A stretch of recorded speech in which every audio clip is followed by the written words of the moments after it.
أستغفر الله رب البرايا أستغفر الله من الخطايا أستغفر الله رب البرايا أستغفر الله من الخطايا ربي زدني علما نافعا ووفقني عملا مقبولا وهب لي رزقا واسعا وتب علينا توبة نصوحا وتب علينا توبة نصوحا أستغفر الله رب البرايا أستغفر الله من الخطايا أستغفر الله رب البرايا أستغفر الله من الخطايا. Bapak-bapak, ibu-ibu, dan saudara-saudara sekalian yang diberkati dan dirahmati Allah Subhanahu wa Ta'ala. Assalamualaikum warahmatullahi wabarakatuh. Alhamdulillah wa syukrulillah ala ni'amillah wassalatu wassalamu ala rasulillah wa ala alihi wa sahbihi wa mawala wa la hawla wa la quwwata illa billah. Puja dan puji hanya untuk Allah Subhanahu wa Ta'ala. Salawat dan salam mudah-mudahan terhunjukkan sampai kepada junjungan besar Nabi Muhammad SAW, keluarganya, para sahabatnya, dan para pengikut yang taat sampai akhir zaman. Saudara-saudara, pada kesempatan yang sangat berbahagia ini, dalam bulan suci Ramadan yang sudah sekian hari, kita telah menjalankan ibadah ini dengan penuh dedikasi, penuh keyakinan, penuh iman, serta penuh harapan. Sikap-sikap yang senantiasa dimiliki umat Islam dimanapun berada, dari sejak lahirnya hingga akhir hayatnya, senantiasa menggantungkan dirinya kepada Allah yang Maha Kuasa, pencipta segala-galanya. Tetapi di sana sini masih banyak orang yang bahkan telah sangat sombongnya tidak memerlukan Allah itu, seolah-olah dia lahir dengan sendirinya. Nah, itu jangan sampai kita seperti itu. Kalau dia mau berpikir sejenak, berpikir yang mendalam, berfilosofis tentang kehidupan ini, maka dia akan menemukan suatu nilai yang justru bermanfaat untuk dirinya. Cuman kebanyakan karena sekali lagi, selain unsur kita manusia, ada unsur namanya setan, yang memang oleh Allah diciptakan setan itu. Tapi untuk apa? Kita diberi wawasan di dalam Al-Quran dan ajaran Rasul SAW, inna syaitana lakum aduwwun mubin. Sesungguhnya setan itu untukmu semuanya adalah merupakan musuh. Ini yang memberi peringatan Allah kepada manusia yang diciptakan, kepada manusia yang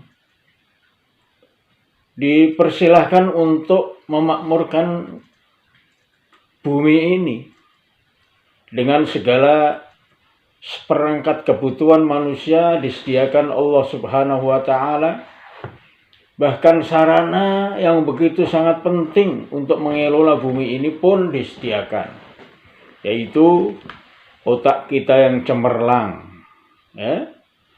Seluruh anggota tubuh ini adalah sebetulnya perangkat untuk bisa memakmurkan dunia ini. Dunia adalah dunia materi. Jasad kita juga jasad materi. Materi memerlukan materi. Kita perlu makan, kita perlu dan sebagainya. Yang semuanya merupakan kebutuhan hidup secara duniawi dan materialistis. Ya. Yang sifatnya materi.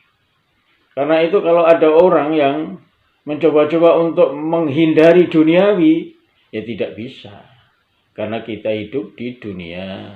Layak sajalah kita sebagai manusia yang memang di dalam hidup ini memerlukan berbagai kebutuhan yang tidak sedikit. Kalau dihitung dari mulai rambut sampai ujung kaki, itu perlu pemeliharaan. Karena itu akhirnya timbul berbagai inovasi. Berdirilah pabrik-pabrik yang menyediakan kebutuhan manusia. Terjadilah suatu ledakan inisiatif bagaimana supaya manusia ini hidup dengan senang dan tenang di bumi ini. Karena itu mereka mengadakan kreativitas untuk mengadakan pesawat terbang, untuk mengadakan hal-hal yang luar biasa yang ketika itu tidak pernah ada. Tapi sekali lagi, bahwa semuanya ini tidak boleh berhenti dari mengkaitkan kepada Allah Subhanahu wa taala. Karena ada manusia yang dengan sombongnya mengatakan ini adalah atas hasil usaha saya. Ini kesombongan yang luar biasa. Ini adalah merupakan pasukan setan yang dalam bentuknya manusia. Karena itu hati-hati, kita jangan sampai terjebak dengan rayuan-rayuan setan. Yang pada dasarnya kita akan dijauhkan dari rahmat Allah Subhanahu wa ta'ala. Itulah sebetulnya makna takwa. Kenapa diulang-ulang takwa itu? Bahkan di dalam berjumat, sholat Jumat dan khutbahnya tidak akan sempurna khutbah itu. Bahkan tidak akan sah. Di dalam pendapat yang lain mengatakan tidak akan sah. Tetapi kalau saya mengatakan tidak sempurna khutbah itu, kalau tidak disertai dengan anjuran takwa Allah. Karena itu sang khotib senantiasa memulai dengan ya ayyuhalladzina amanu taqullah haqqa tuqatih, selalu itu. Hai ya ayyuhalladzina amanu ittaqullah haqqa tuqatih. Hai orang beriman, takwalah kamu kepada Allah dengan sebenar-benar takwa. Kenapa ditekankan adanya hak dengan hak takwa, ya, hak tuqatih? Karena di sana sini ada yang menganggap dirinya sudah bertakwa, tapi padahal sebenarnya jauh dari takwa karena salah persepsi, ya, salah pengajiannya atau salah gurunya. Ya. Banyak sekarang ini, hati-hati, ya, orang yang secara lahirnya nampak seperti orang paling top alim di dunia, ya, tapi padahal dia itu belum menjamin semuanya itu. Jadi anjuran bertakwa dalam segala zaman selalu disisipkan dalam khutbah Jumat. Karena apa? Pentingnya takwa. Bahkan bapak-bapak, ibu-ibu, saudara-saudara yang sedang menjalankan proses takwa Allah, yaitu puasa. Tak boleh kita bosan. Tak boleh kita putus asa. Karena semuanya ini memang di-create oleh Allah bahwa manusia di bumi ini memang mau dicoba. Tidak ada yang tanpa cobaan. Tentu cobaan ada yang berat, ada yang ringan. Itu bagaimana Allah mengendakinya. Tapi justru dengan cobaan itu memberikan nilai yang sebenarnya. Apakah? Baiklah, jadi kenapa kita mengulang-ulang masalah takwa Allah? Takwa Allah mudah diucapkan kata itu, tetapi sangat memerlukan pengorbanan yang luar biasa. Sebagaimana orang bilang sabar. Jadi, yang bilang sabar itu belum tentu dia bisa melakukan proses kesabaran. Bahkan dia pemarah. Karena itu takwa Allah harus dihayati oleh masing-masing kita. Takwa Allah sebagai basic.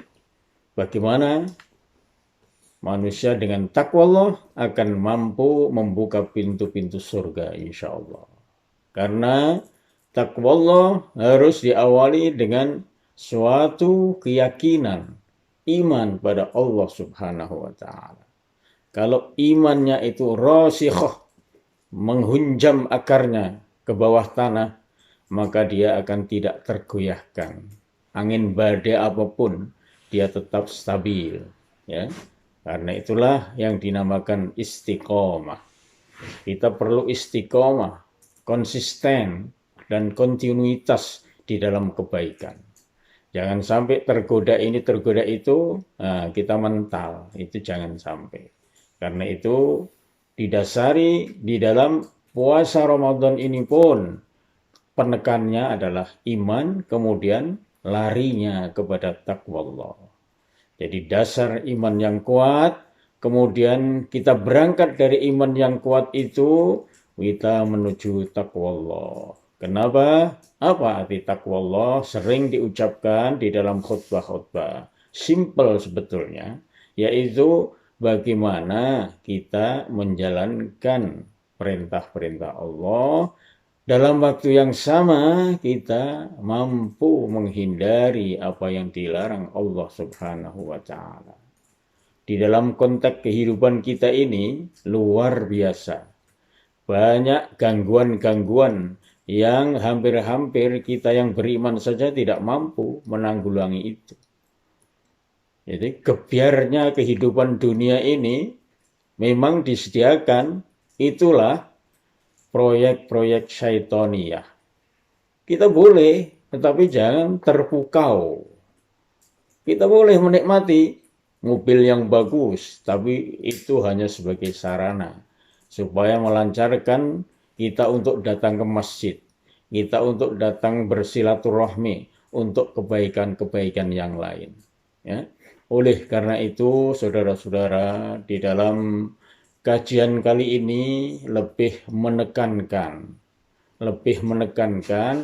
agar kita ini tetap tabah, sabar, penuh tawakal, menjalankan ibadah-ibadah dari Allah Subhanahu wa Ta'ala, mulai dari yang wajib, yang sunnah maupun yang mubah.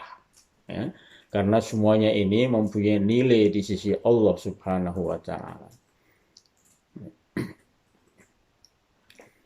Kita dianjurkan melalui agama, melalui hadis Rasul sallallahu alaihi wasallam, ya, dan melalui Al-Qur'an sebagai sumber pertama Al-Qur'an, kedua Al-Hadis, ketiga ijma'. Ijma' itu adalah konsensus para ulama dan qiyas. Jadi analogi yang dilakukan oleh para ulama-ulama itu. Kita di dalam hidup tidak bisa meninggalkan ulama. Karena di dalam ayatnya, fas'alu ahla dzikri in kuntum la ta'lamun. Menanyakan kepada ahlul ilm.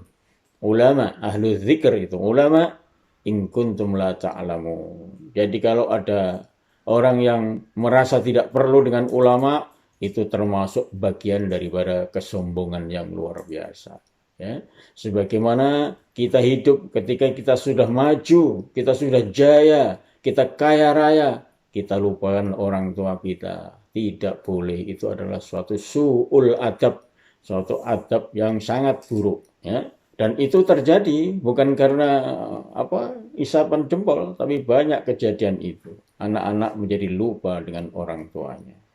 Ya, padahal betapa mulianya andai kata seorang anak mampu berbakti kepada orang tuanya, itu yang menyebabkan dia masuk surga dan menyebabkan kejayaan hidupnya di dunia ini. Ya. Karena itu ajaran Islam, ajaran yang sangat istimewa, bagusnya luar biasa dibandingkan agama-agama yang lain. Jadi jangan sampai terpikat dengan agama lain, ya, karena misalnya problem ekonomi, ya. Kemudian kita dengan mudah digapai untuk mengikuti mereka. Jangan, karena terjadi banyak di negara-negara yang miskin terutama. Banyak sekali usaha-usaha untuk menggait mereka agar supaya menghilangkan imannya kepada Allah Subhanahu wa taala, diganti dengan kehidupan duniawi, ya, yang semuanya itu adalah sangat merugikan yang bersangkutan. Ibu-ibu, bapak-bapak, saudara-saudara yang diberkati dan dirahmati Allah Subhanahu wa taala, sekali lagi di dalam ayatnya Allah mengatakan, "Wa man yattaqillaha yaj'al lahu min amrihi yusra." Barang siapa yang bertakwa kepada Allah, Allah akan menjadikan persoalan hidupnya itu mudah. Nah, ini satu kalimat, ya, satu kalimat di dalam Al-Quran. Kalaulah andai kata manusia mau merenungi itu, ya, maka hidupnya tidak akan terpontang-panting. Karena Allah selalu memberikan pertolongan. Wa man yattaqillaha, di dalam ayat yang lain, wa man yattaqillaha yaj'al lahu min amrihi yusra. Barang siapa yang bertakwa kepada Allah, menjadikan segala urusannya mudah. Wa man yattaqillaha yaj'al lahu min amrihi yusra. Kita coba ketika kita berbakti kepada Allah dengan sebenar-benar dan dengan tanpa malas, dengan aktif, ya, maka di sana akan mendapatkan imbalan. Contoh kecil misalnya, lihat saja orang-orang yang membiasakan baca Quran itu akan dihindarkan dari pikun. Dari pikun atau dimensi yang berlebihan, lupa, menjadi kembali kepada anak-anak. Ini di dalam satu hadis disampaikan seperti itu. Karena itu Al-Quran itu syifa'un. Al-Quran merupakan pengobat atau obat itu sendiri. Syifa'un linnas. Ya. Jadi fungsi Al-Quran itu banyak, diantaranya bisa digunakan sebagai obat. Obat tua. Alangkah andai kata kita membiasakan Al-Quran, ya, kesehariannya selalu kita baca, artinya kita lihat saja tulisan-tulisan di dalam Al-Quran itu, dan kita baca, membacanya pun dengan tidak buru-buru, ya. Sekali lagi, membaca Al-Quran, karena sekarang ini Al-Quran sudah diterjemahkan dalam berbagai bahasa, ya, dalam ribuan jutaan bahasa di dunia ini. Itu semuanya Al-Quran telah diterjemahkannya. Ini keuntungan kita yang hidup di abad sekarang ini. Kita bisa mengenal Al-Quran dengan berbagai bahasa. Karena itu, nikmat yang seperti ini harus dimanfaatkan. Yaitu ketika membaca Al-Quran, jangan terburu-buru. Jangan ditargetkan harus khatam dan sebagainya. Tidak, yang penting mengerti. Ya, kenapa? Kamu baca ayatnya, kamu resapi, dan Anda semua mencoba untuk mengerti makna-makna yang terkandung di dalam Al-Quran itu. Itu akan membentuk dirimu sebagai membentuk diri muslimin, muslimat, mukminin, mukminat. Ya, yang oleh Al-Quran itu sudah jelas ada seruan, ya ayyuhalladzina amanu. Ada ya ayyuhan nas, ada semua manusia. Ya ayyuhal kafirun, bahkan ada yang kafirun, ya kan? Dan sebagainya. Itu sudah diberi pengetahuan kita semuanya bahwa ada kelompok-kelompok di dalam kehidupan ini banyak sekali. Ada manusia yang mukminun, ada yang musyrikun, ada yang kafirun, dan sebagainya. Ada yang munafikun. Nah, kita semua mencoba untuk menjadi manusia hamba Allah yang diridhoi, yaitu ketika kita amanu. Ya, diteruskan dengan wa amilus sholihat. Iman saja tidak cukup, tapi harus disinkronkan dengan amalus sholihat, dengan amal perbuatan soleh. Jadi, apa yang sedang kita lakukan, puasa Ramadan, merupakan amal soleh. Ya. Dan tidak hanya itu saja, maka di sana ada yang namanya rukun Islam yang 5, yaitu syahadatu alla ilaha illallah wa anna muhammadan rasulullah wa iqamis shalah, mendirikan salat, wa itaiz zakat, menunaikan zakat, wa shaumi ramadan, puasa Ramadan, wa hajjul baiti, dan pergi haji, man istata'a ilaihi sabila. Sudah dikemas demikian rupa, ajaran yang sudah sangat jelas sekali. Jadi bagi siapa yang belum mengenal Islam, kenalilah, maka akan sayang. Kalau tidak kenal, maka tidak sayang. Banyak orang yang tidak kenal Islam karena dia belum apa-apa sudah takut. Karena apa? Dihadang oleh setan-setan dan iblis. Di dalam dirinya penuh dengan muatan-muatan yang menjauhkan dirinya dari firman-firman Allah, dari kehendak Allah Subhanahu wa Ta'ala. Itulah sekali lagi kita sebagai komunitas yang ada di negeri Belanda, Den Haag dan sekitarnya yang dihimpun dalam Persatuan Pemuda Muslim, tujuannya tidak lain hanyalah agar supaya kita menjadi hamba Allah yang kenal Allah dan kenal diri kita. Jangan sampai kita menjadi hamba Allah yang tidak kenal diri kita. Siapa kita ini? Kalau tidak mengenal dirinya, maka tidak akan kenal Allah Subhanahu wa Ta'ala. Karena yang menjadikan kita ini adalah Allah. Karena itu penting sekali ya keberadaan PPMI di negeri yang gersang ini. Gersang iman. Ya, justru disinilah kita dituntut untuk berjuang. Untuk berjuang menebarkan agama Islam itu. Sebagaimana kita dulu, nenek moyang kita itu, orang-orang yang tidak kenal Tuhan. Kenalnya ada Tuhan tapi banyak. Ya kan? Tuhan patung, Tuhan ini, Tuhan itu, macam-macam. Karena itu dialami di Arab sendiri. Sebelum datangnya Islam, mereka telah menyembah patung-patung. Masing-masing rumah punya patung sendiri. Punya berhala sendiri. Masya Allah. Zaman itu dikatakan jahiliyah. Karena orang bodoh tidak kenal dirinya. Orang tidak kenal dirinya. Bagaimana mau kenal Allah? Wong dirinya aja nggak kenal. Kamu dari mana? Kenapa kamu kok sebagus itu? Hidungmu bisa mancung, ya? Kamu punya kumis, dan sebagainya. Coba kamu bikin kumis satu aja.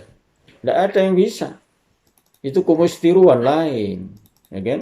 Karena itu sekali lagi, saudara-saudara yang terhimpun di dalam jamaah PPMI, Den Haag dan semuanya dan Nederland, mudah-mudahan organisasi ini tumbuh ya senantiasa dijaga oleh Allah karena kita mau menjaganya. Ini Allah tidak akan menjaga kalau kita membiarkan. Karena organisasi sudah jelas ini didirikan untuk dakwah dan pendidikan Islam. Kenapa? Ya, dakwah penting karena dakwah itu mengajak diri kita untuk mengenal Allah Subhanahu wa taala sekaligus mengenal diri kita.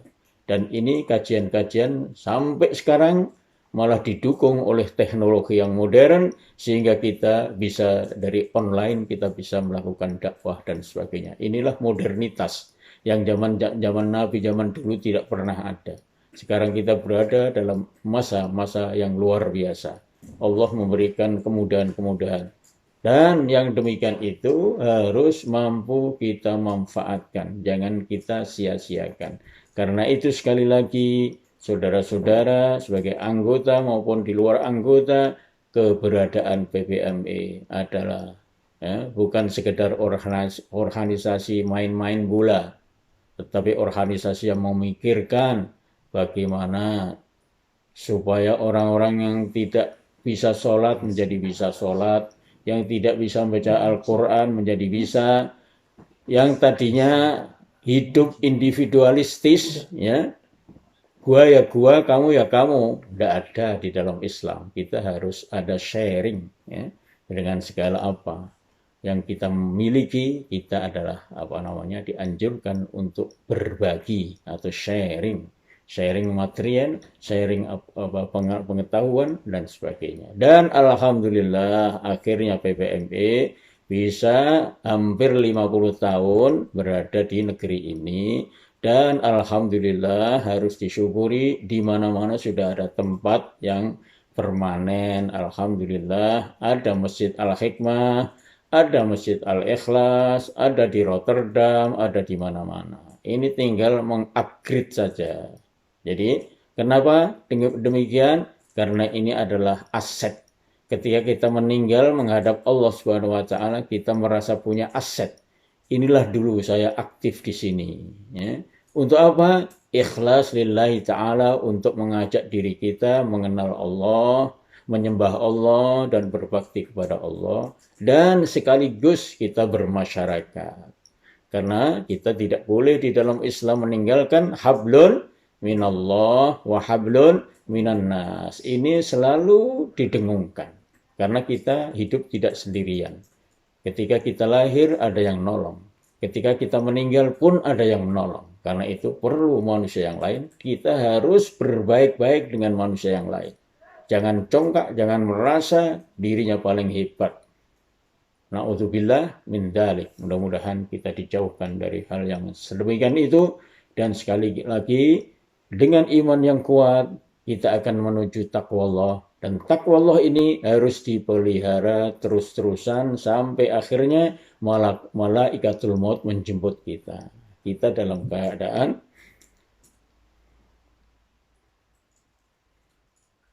wala tamutunna illa wa antum muslimun. Jangan sampai Anda meninggalkan dunia itu melainkan dalam keadaan muslimun, artinya berserah diri kepada Allah. Sehingga akhir hayat kita mampu dengan mudah mengatakan la ilaha illallah. Ya, itu yang dimaksudkan bahwa jangan sampai kita meninggalkan dunia ini kecuali betul-betul mengenal Allah Subhanahu wa taala sehingga kita mampu mengucapkannya baik di hati maupun di lisan kita, la ilaha illallah. Mudah-mudahan ini senantiasa menyertai kita. Saya kira cukup, mudah-mudahan bermanfaat apa yang kami sampaikan melalui online ini. Dan sekali lagi bahwa silaturahmi tidak akan terhenti walaupun dalam keadaan cobaan corona ini. Mudah-mudahan Allah segera mencabut cobaan ini semuanya dan kita kembali dalam kehidupan normal insya Allah. Sekali lagi selamat berbuka untuk Anda semuanya. Mudah-mudahan puasa kita diterima Allah Subhanahu wa taala. Sudah ya. Assalamualaikum warahmatullahi wabarakatuh. Dit is een samenvatting van wat er zojuist is meegegeven door Ustad Naf'an Sogan. Alle lof aan Allah. Vrede en zegeningen zijn aan de profeet Mohammed, zijn familie, zijn metgezellen en zijn trouwe volgelingen.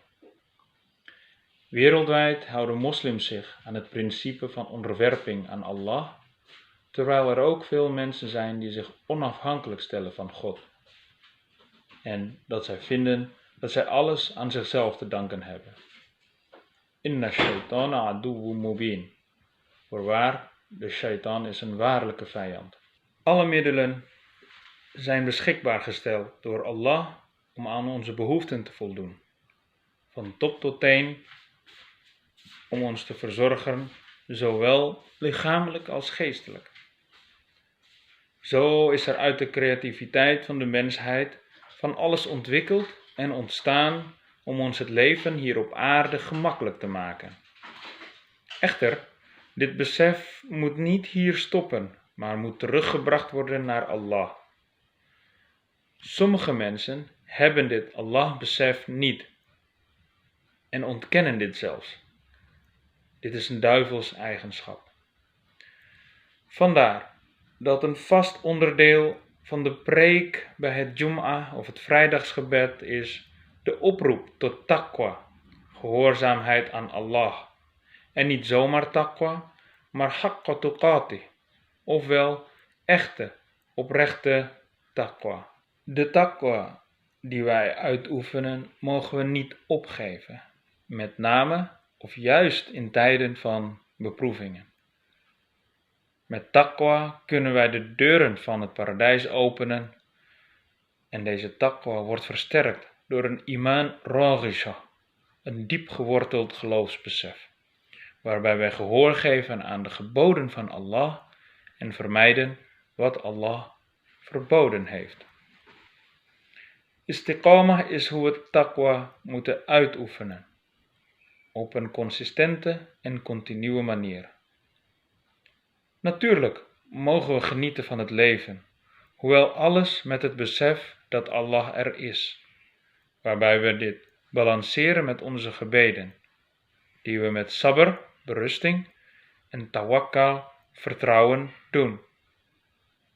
Zowel de wajib, verplichte, sunnah, facultatieve, dan wel sterk aangeraden, en de mubah, de neutrale, gebeden.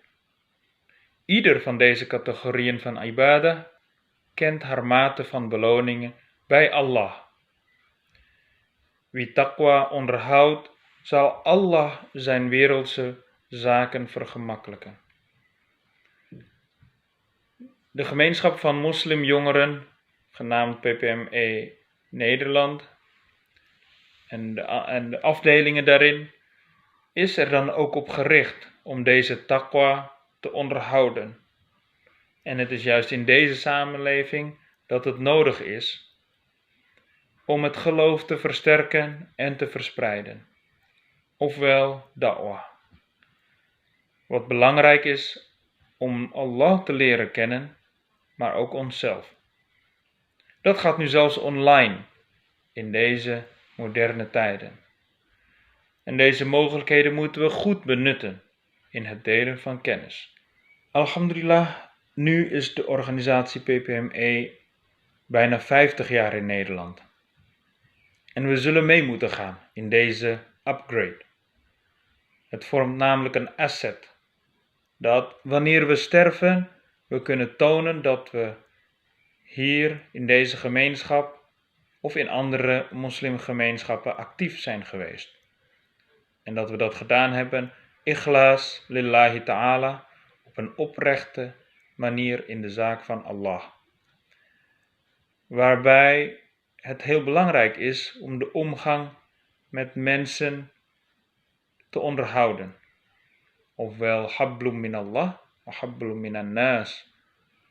De liefde voor Allah en de liefde voor de medemens.